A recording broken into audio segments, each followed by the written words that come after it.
Welcome to the deep dive. We're here to unpack big ideas and really pull out the insights that matter for you. That's right. And today we're tackling one of those huge questions, maybe the fundamental question. Who am I? Like, really? And what's my actual potential? Something everyone wonders about, isn't it? Absolutely. We tend to define ourselves by, our names, jobs, what we own. But is there something deeper? A core self? Well, that's exactly the path we're exploring today. And our guide for this is a truly remarkable figure, Allama Muhammad Iqbal. Ah, Iqbal. Known widely as a poet, of course, a giant in Urdu literature, alongside names like Mir and Khalib. A giant, yes, but also a profound philosopher. His ideas weren't just for his time or place, they truly resonate globally, even now. So the core topic today is Iqbal's unique philosophy of Khudi, selfhood. Precisely. Khudi. And I think many people might have heard this term translated maybe loosely as ego or perhaps self-respect. That happens a lot, yeah. I But see this. it's so much more complex and powerful than those simple translations suggest. Okay, so that's our mission for this deep dive then, to get past those surface definitions. Exactly. We want to really unpack what Khudi means according to Iqbal, understand its origins, and explore the, frankly, immense power he believed it holds. And we'll do that by digging into the sources you've provided, distilling the key insights to give you a clear understanding of Khudi and, crucially, how it might apply to your own life. Okay, so where do we start? To really get Khudi, you have to understand where Iqbal himself said it came from. There's a key story about that. Oh, tell me more. Well, a close associate, Syed Nazir Niazi, apparently asked Iqbal straight up, this philosophy of Khudi, where does it originate? And Iqbal's answer wasn't some obscure text or complex theory? Not at all. He directed Niazi straight to the Quran, specifically Surah Hashur, Ayah 19. Let me see if I remember it. And be not like those who forgot Allah, so he made them forget themselves. Something like that. Those are the defiantly disobedient. Yes, that's the one. Right. And it's absolutely fundamental. Why that verse? What's the connection between forgetting God and forgetting oneself? It doesn't mean forgetting practical things like eating or... No, not mundane things. Mhm. Forgetting Allah, in Eccles' interpretation here, means forgetting your true self, your essential nature, your Ru, the soul. the soul, yes. That divine spark, the breath of God within us that elevates us beyond just being animals. When that connection to the divine is forgotten, neglected. Then the soul gets pushed aside. Exactly, gets neglected. Yeah. And what takes over is the nafs. The nafs, that's the lower self, the desires, the ego in a more negative sense. Precisely. The animalistic element, our base desires, worldly attachments. When the nafs dominates because the ruh is forgotten, that for Iqbal is the path to spiritual failure. You lose touch with who you fundamentally are. So it's an internal shift, losing sight of the spiritual core, not just external awareness. That's a powerful idea. Is there maybe an analogy or story that helps illustrate this internal battle? There's a classic Sufi story, actually, that captures this dynamic beautifully. It's quite dramatic. Oh, I'm intrigued. Okay, so imagine a king in Baghdad. He's out hunting one day and sees a slave girl washing clothes by a river. He's completely smitten, Yeah. just instantly falls in love. Okay. He buys her, brings her to the palace, makes her his queen, gives her everything, jewels, comfort, status. But she's deeply unhappy, just constantly sad, melancholic. Even with all the luxury. Even then, the king is worried, naturally. He calls for a famous hakim, a wise physician, known for his incredible insight. A sort of master diagnostician. Exactly. The hakim comes, but instead of a typical examination, he just takes the queen's pulse gently, and then he starts asking her about her life, her past, the cities she lived in, her previous masters. Just tracing her history through her pulse. Kind of, yeah. He's observing her reaction. As she talks, her pulse stays steady until she mentions being sold to a certain goldsmith in Damascus. And then? Her pulse quickens significantly. The hakim knows immediately her heart still belongs to the goldsmith. That's the source of her sadness. Wow. So what does the hakim do? This is where it gets interesting, I bet. Very. And quite ruthless, actually. He tells the king, the queen needs some specific jewelry. Very special work. There's only one goldsmith who can do it, a master craftsman from Syria. Hinting, of course, at this goldsmith. Ah, clever. So the king sends for him. He does, desperate to make her happy. The goldsmith arrives, and sure enough, the queen brightens up instantly. Her sadness starts to fade. The king is thrilled. But the hakim's not done. Not even close. He gives the goldsmith a special syrup, supposedly to help him adjust to the climate. But it's actually Well, it's a slow-acting poison. Really? Really, over weeks, the goldsmith gets weaker and weaker, and eventually, he dies. The queen is heartbroken, mourns him deeply, but over time, she accepts her situation, accepts the king fully, and finds contentment. That's quite a story. Very intense. What's the Sufi takeaway from that? How does it relate back to Khudi and the nafs? It's a powerful allegory. The queen represents the human body. The king represents the human soul, the ruh, and the goldsmith. He symbolizes the nafs, those worldly attachments, desires, the lower self that pulls the body away from its true connection to the soul. So the Hakim's drastic action. Represents the process advocated in Sufism, and similarly in Iqbal's Khudi, the need to kill or master the nafs. Not literally kill desires, but to break their hold over you, to diminish their power so the body can finally align with and obey the soul, the ruh. I see. It's about starving the attachment so the soul can take its rightful place as the king.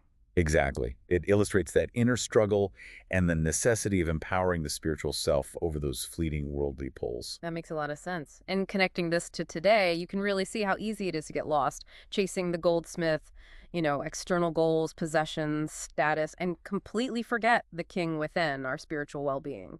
Absolutely. It offers a really powerful lens to look at your own life, your own priorities. What are you prioritizing? The king or the goldsmith? The ruh or the nafs? It's definitely not about denying all desires, is it? More about control, discernment. Precisely. It's about mastery, not obliteration. Understanding which desires serve your true self, your ruh, and which ones just feed the nafs and distract you from your higher purpose. Asking yourself, what's really driving my choices? Okay, that really clarifies the internal landscape. So let's circle back to Khudi itself. If it's not just ego or self-respect, what is it, according to Iqbal? Well, for Iqbal, it's far more profound. He describes it as a supernatural spiritual force. It's the very reality of humanity, the essence of who we are. It's that divine spark we talked about, the ruh made manifest and active. So the journey starts with those big questions. Who am I? Where did I come from? Why am I here? Those are the gateways, yes. Understanding your origin and purpose is key to activating Khudi. And this contrasts sharply with some Western perspectives, right? Like Freud, maybe, seeing humans as primarily animalistic, driven by desires. Right. That view often emphasizes the biological, the instinctual. Iqbal argues passionately against that. He says, yes, we have a physical body, but we are fundamentally more than that because we possess the ruh, the divine breath. That simple example you used earlier comes back to me. My mobile, my body, who is the I? Exactly. That intuitive sense of possession points to something separate from the physical. That I is the Khudi, the self, rooted in the ruh that all breathes into humanity. That makes us fundamentally different, not just a more complex animal. So this Khudi, this activated ruh, what does it contain? What are its qualities or attributes? You mentioned it's a vessel. It's a vessel for incredible potential. Think self-awareness, unlocking hidden talents, inner power, real passion and enthusiasm, having clear goals and the consistent effort to pursue them, a sense of purpose, deep realization, direction, creativity, uniqueness, and immense willpower. Wow, that's a lot. It's like an entire universe within. It really is. Khudi is the container, the potentiality for all these things. It reminds me strongly of that Rumi quote, you're not a drop in the ocean. You are the entire ocean in a drop. Yes, that captures the essence of Khudi perfectly. Recognizing the infinite, the divine potential contained within your individual finite self. So accessing that ocean within isn't about adding something new, but recognizing what's already there. Precisely. Every act of self-reflection, every choice aligned with purpose, every moment you connect with that deeper self, you're tapping into that infinite ocean.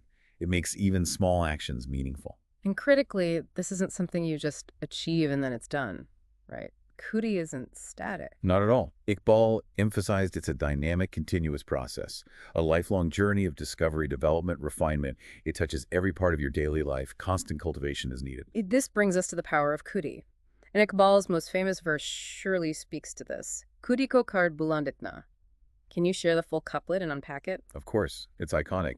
Khudi ko kard buland itna ke harta tir se pehli, khud bande se khud puche bata teri raza kiya. Which translates roughly as, elevate yourself to such a height that before every destiny, God himself asks the servant, tell me, what is your will?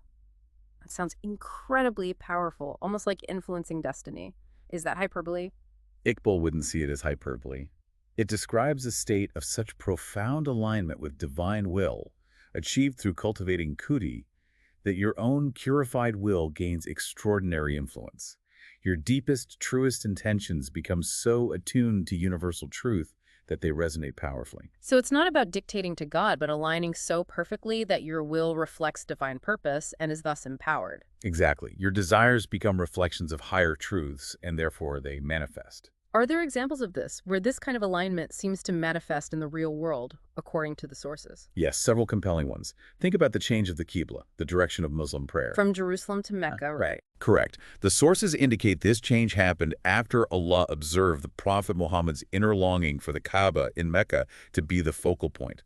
It wasn't just a command out of the blue, it was a divine response to a perfected Khudi's deep desire. That's a fascinating interpretation. What else? The incident at Taif. After facing terrible persecution there, the Prophet Muhammad was visited by angels, and Allah offered to destroy the town as punishment. But he refused, didn't he? He prayed for their descendants instead. He did. He chose mercy. And Allah respected that choice, that purified will stemming from his perfected Khudi. It shows a kind of divine deference to the perfected human will. Wow. And there's a hadith Qudsi too. Yes, a powerful one where Allah says, in essence, when my servant draws near to me, I become his hand with which he strikes, his foot with which he walks. It signifies that when you align yourself through Khudi, divine assistance flows through you, empowering your actions. Incredible. Iqbal also had that verse about the gaze of a mu'min. Ah, yes. Koi andaza kar sakta hai, uske sore bazu ka, niga imardi momin se badal jati takdir. Meaning, who can estimate the power of his arm? The gaze of a moment, a true believer, can change destiny. Change destiny with a look. How should we understand that? It speaks to the transformative spiritual power radiating from someone whose Khudi is fully realized. The example often given is of companions converting to Islam almost instantly upon seeing the Prophet Muhammad, just feeling the power of his presence, his gaze. It wasn't argument. It was the force of a realized self impacting another's soul. That presence, that inner force, it's palpable. Now, Iqbal also connects Khudi very strongly to ishq, love. A crucial connection, he wrote, Zawari zindagi hai ishkar zawari ishq hai Khudi. The essence of life is love, and the essence of love is selfhood Khudi. How does love fit in? Is it romantic love? It's primarily divine love. Remember, Allah's primary attribute is often considered Rama, mercy, compassion, which is the highest form of love. As you develop your Khudi, you draw closer to the divine, and an intense, selfless love for the divine becomes the driving force, the very core of your Khudi. So Khudi isn't driven by ego, but by this profound love. Exactly. Love becomes the engine, the essence. And this connects to the human role as Khalifa, God's vice-regent or steward on earth. Khudi is necessary for that. Absolutely essential. To be a true Khalifa, you need to embody divine attributes, justice, mercy, wisdom, balance in the world. Realizing your Khudi is what empowers you to do that, to act as a channel for these qualities, fulfilling your purpose. Okay, this is deep. What about the idea of kun fayakun, be, and it is? How does Iqbal relate that to Khudi? He has this amazing verse. Tu razikun fakan hai apniyan kon par ayan ho ja, kura ka razdan ho ja, kuri ka tarjuman ho ja. You are the secret of be, and it is. Reveal yourself to your own eyes. Become the confidant of God. Become the interpreter of selfhood. What's the secret?